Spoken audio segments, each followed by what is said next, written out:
ہم لوگوں نے پڑھی تھی نا پیچھے، میں نے بتایا تھا سورۃ المرسلات کا جیسے لاسٹ تھا کہ ہم نے اس کے لاسٹ پہ کیا پڑھنا ہے، تو کیا مستحب ہے پڑھنا. جیسے ہم نے پھر سبح اسم ربک الاعلی کے سٹارٹ میں پڑھا ہے کہ ہم نے صحابہ کرام رضوان اللہ علیہم اجمعین کی عادت تھی کہ وہ سبحان ربی الاعلی کہتے تھے.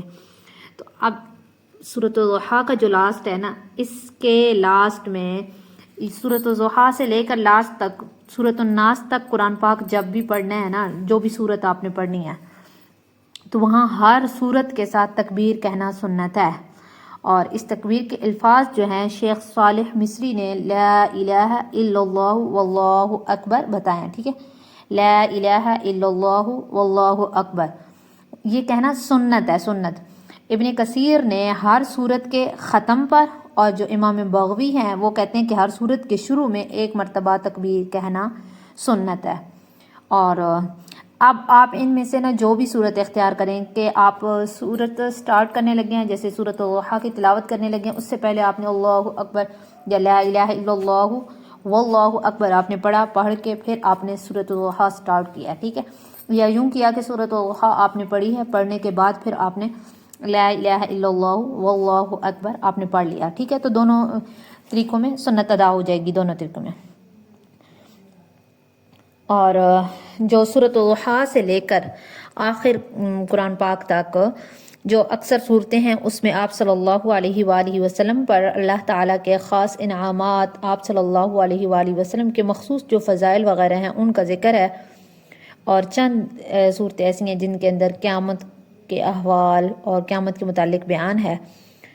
تو قرآن مجید کا جو شروع ہے خود قرآن پاک کی عظمت ناقابل شک اور شبہ کے بغیر ہے. ٹھیک ہے، تو اور ختم جو قرآن ہے وہ اس ذات کی عظمت اور شان پر ختم کیا گیا ہے جس پر قرآن پاک نازل ہوا ہے. ٹھیک ہے، یعنی آپ علیہ الصلوۃ والسلام کی شان اقدس صلی اللہ علیہ وآلہ وسلم کو بیان کیا گیا، شان کو بیان کیا گیا.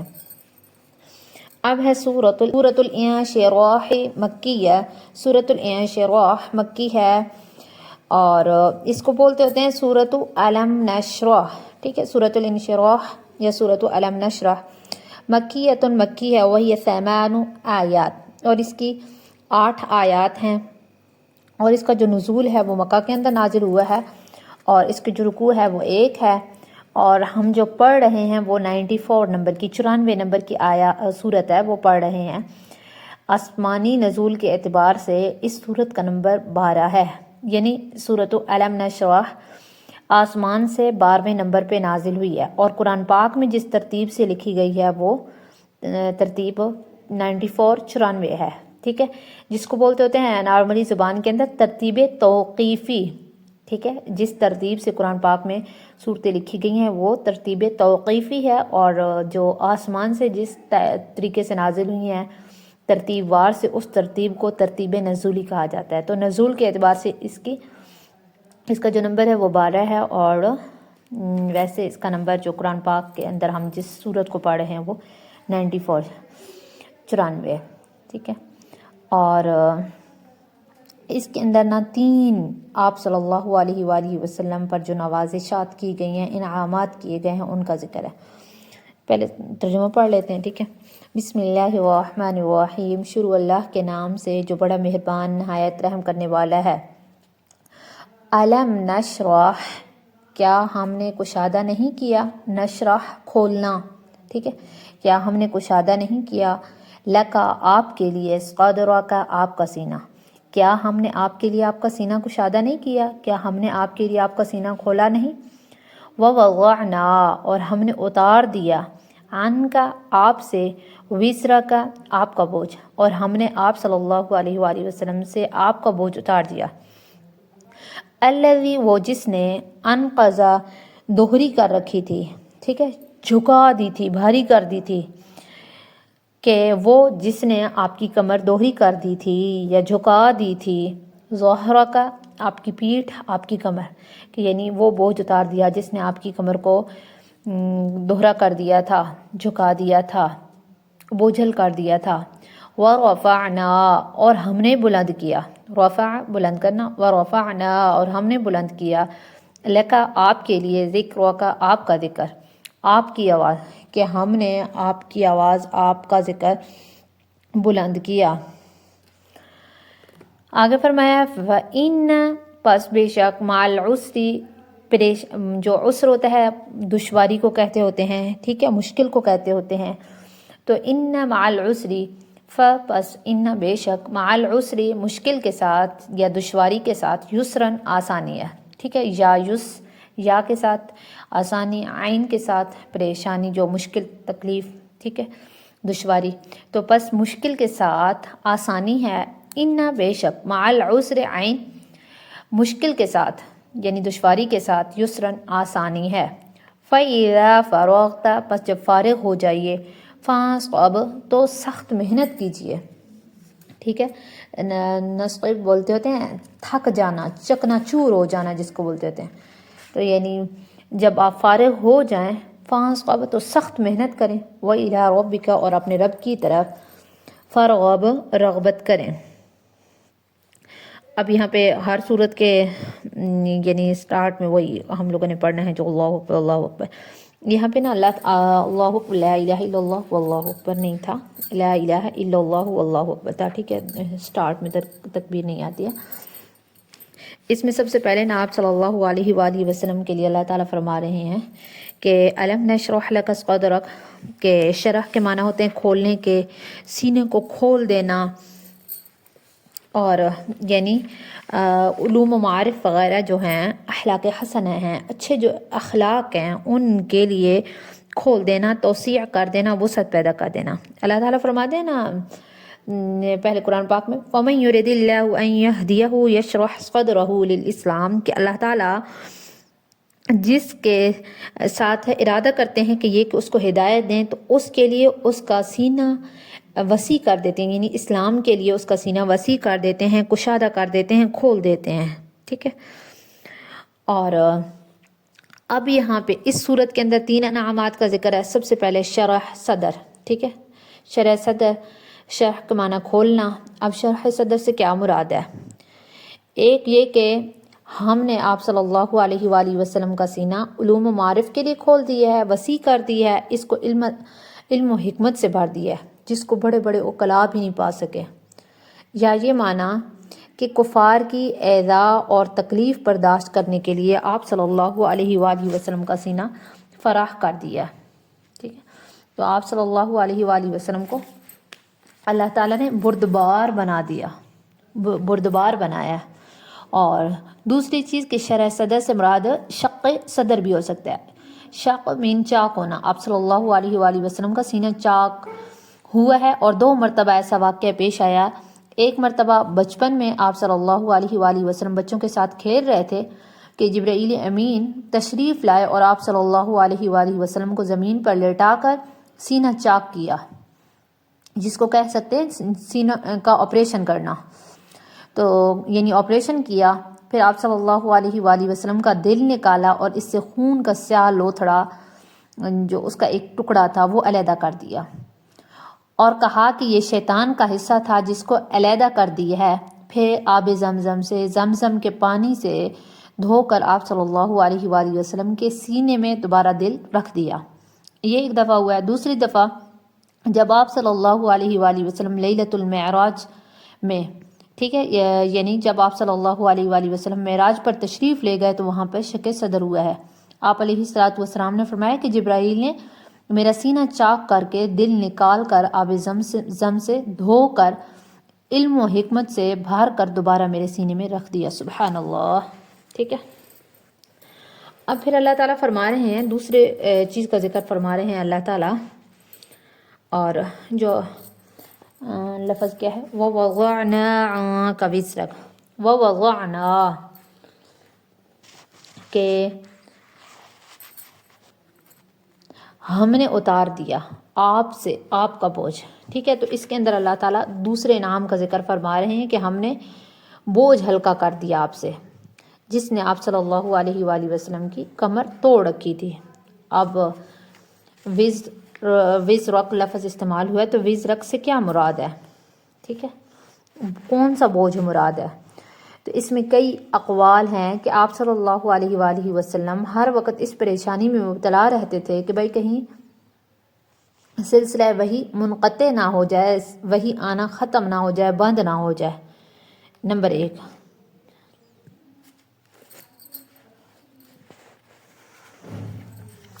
اور یہ والا جو چیز ہے یعنی وہی کا ختم ہو جانا، وہی کا رک جانا، جدائی ہو جانا اس چیز سے، تو یہ آپ صلی اللہ علیہ وآلہ وسلم پر بہت بھاری بات تھی۔ اس نے قوت صبر جو تھی وہ توڑ دی تھی۔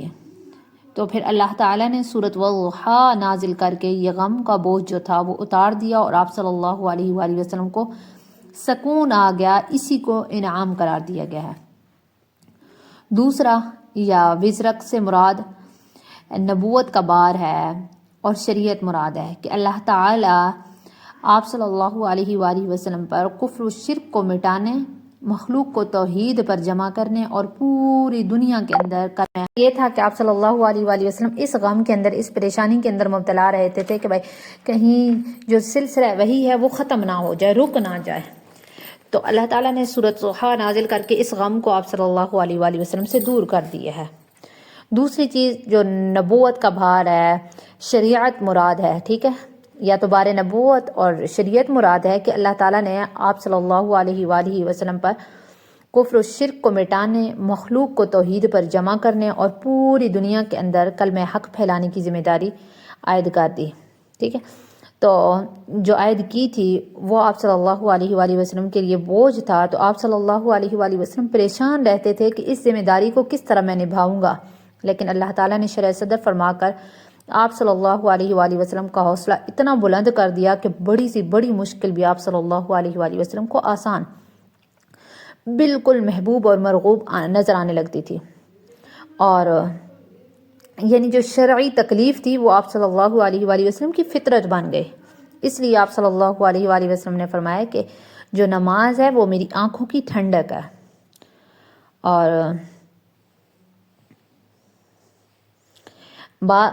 تیسرا کہ بعض جائز کام نبی علیہ الصلوۃ والسلام نے کر لیے، بعد میں معلوم ہوا کہ وہ مصلحت کے خلاف تھے، اس پر بہت پریشان ہوئے، تو اس پر اللہ تعالیٰ نے مواخذہ نہ کرنے کی خوشخبری دے کر یہ بوجھ آپ صلی اللہ علیہ وآلہ وسلم سے اتار دیا ہے، ٹھیک ہے۔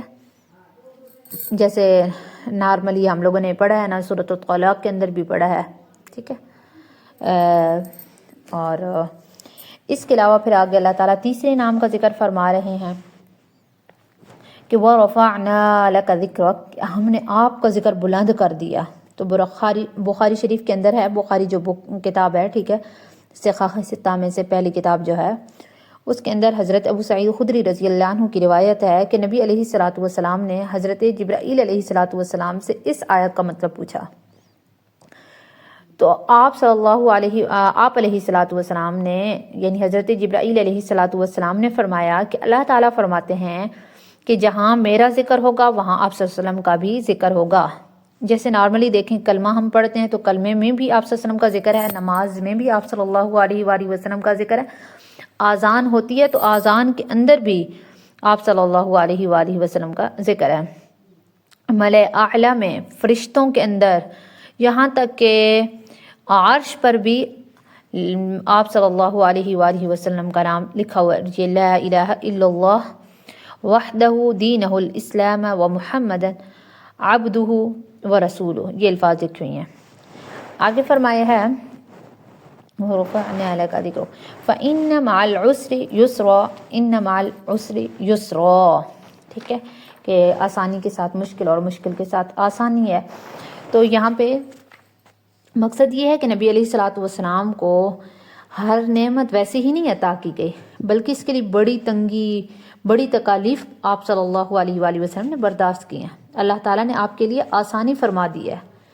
قاعدہ تو یہ ہے نا کہ معرف باللام کو 2 بار یہاں پہ معرف باللام، ٹھیک ہے، معرف باللام جو الف لام ساتھ لگایا جاتا ہوتا ہے، ٹھیک ہے، العسر میں جیسے الف لام ہے تو بنا کر دوبارہ لوٹایا جائے تو دونوں سے ایک ہی چیز مراد ہوتی ہے، ٹھیک ہے۔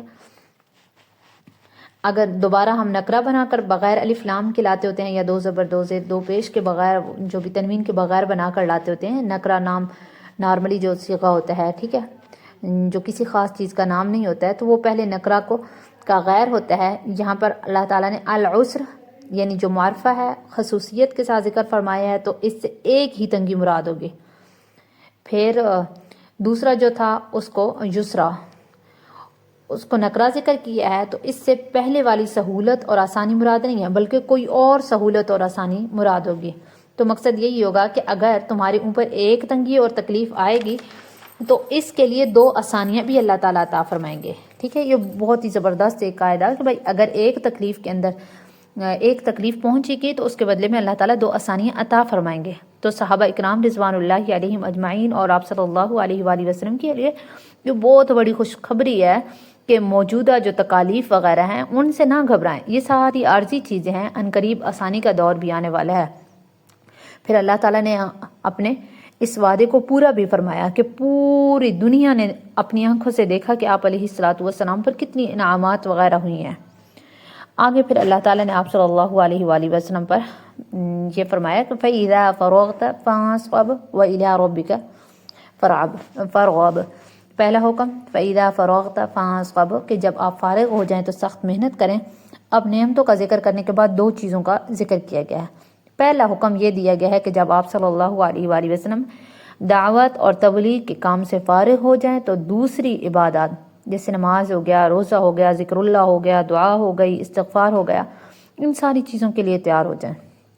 ٹھیک ہے، آگے فانصب اس کا معنی تھکان کے ہیں، محنت کے ہیں کہ آپ صلی اللہ علیہ وآلہ وسلم اتنی محنت کریں، اتنی عبادت کریں کہ تھکان محسوس ہو جائے، تھکاوٹ محسوس ہو جائے۔ آگے پھر دوسرا ساتھ ہی حکم دیا ہے وَإِلَىٰ رَبِّكَ فَارْغَب کہ تمام دنیا کو چھوڑ کر اپنے رب کی طرف رغبت کریں، اپنے رب کی طرف متوجہ ہو جائیں۔ ٹھیک ہے، تو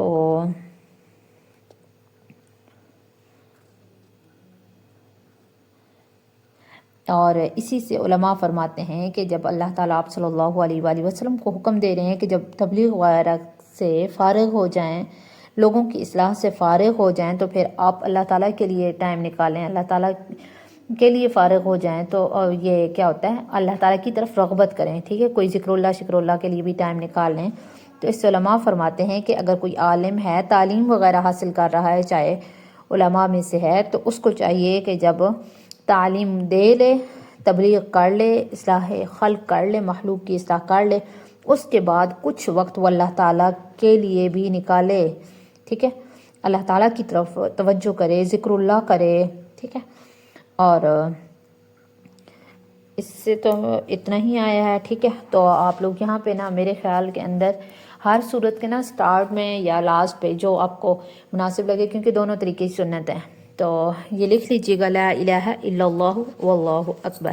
ٹھیک ہے، تاکہ جب بھی قرآن پاک آپ کھولیں نا تو آپ خود بخود ہی پڑھ لیں کہ ہم نے یہ چیز کبھی پڑھی تھی۔ اوکے۔